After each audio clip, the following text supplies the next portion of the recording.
Ahangaha ni Kigali.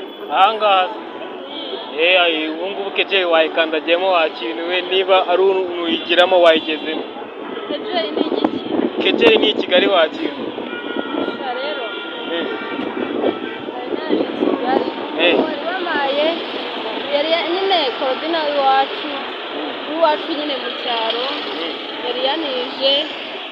yari yanije udufaranga ngo nzi Kigali kubera ko nari nacitse mu rugo nyine, none urupapuro nanditseho nimero ze kubera yuko naje nijoro nyine nacitse mu rugo nkagenda nkavuga ngo bangeze ngo i Kigali ngo bamparike hano ngo nimba yitwa ngo Kimigogo.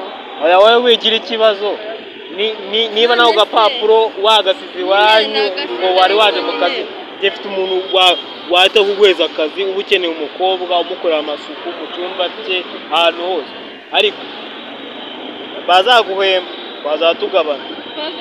Wenda nk'urugero ningushira uguheza 30 uzaza umezamo 27 tubyumvikaneho umugushi. Nase mama wanjye nkakazamwoherereza mama wanjye nkakazamuha iki ko mama wanjye? Oya nyine ubwo kwezi ko bazaza baguhembuka ameza 27 bazaza ubika 3 gutyo ukazashituka wakiza.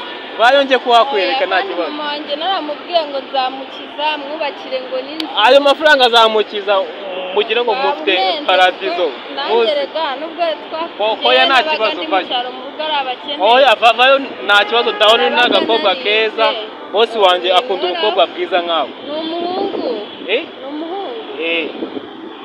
Nahafite cyangwa ugenda ugihera akazi kuko wenda abona n'ubundi. Reka njye nanjye nta kintu nigira wakira, ndi nkubiswe narakubiswe dore mbambuza buzo bubeta ubukomo, ariko abakire binana n'ibisazi ngeraho bakambwira ati ni pirate nambaye ntango bayigura sinzi. Bayo twigendere. Imodoka zose ziba ziri hano.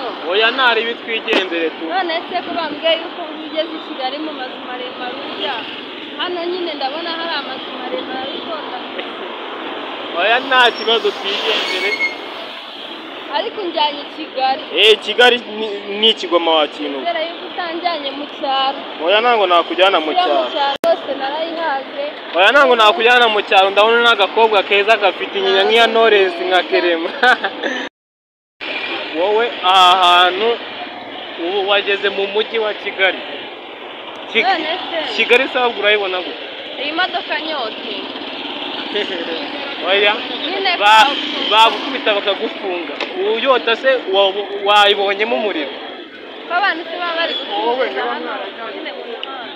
Yego nyine nibwo buzima bwa Kigali, naho ubu ngubu nutabindaya uzacuruza. Kandi njyanye kunagira akazi. None se Korodina ko yambwiye yuko ari umukire bagiye dore iyi modoka wayibonye ukuntu ari nziza, irakata ntiwayikata. Ibintu byose ni ukugurira. Ya mataje Korodina yambwiye ibintu byose n'aha ni ukugura. Ibintu byose n'aha ni ukugura. None se ahangaha ko turimo turaca ahatari mu muhanda muri oya hose nahakwereka buriya ngewe. Kabisa rwose.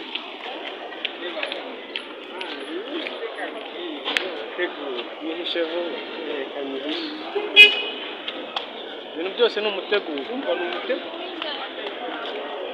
Umuntu w'Inyanja se cyangwa nabice buse.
hari niba rero aha hose rero nanjye nshaka nzaza n'umugabo napa umuryango wanyu n'igisekuru isekuru za sekuru sekurume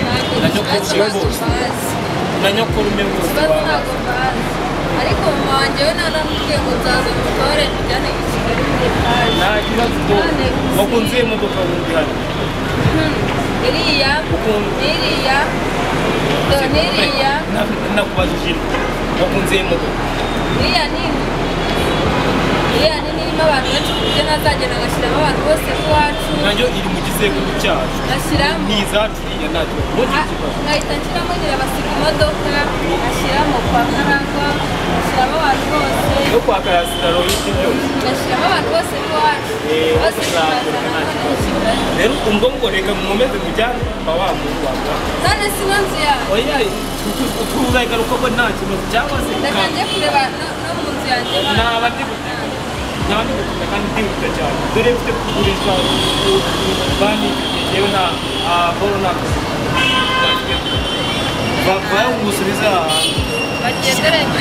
dore iyi modoka wayibonye umunani kugira kandi ntiwayikata ibintu byose ni uku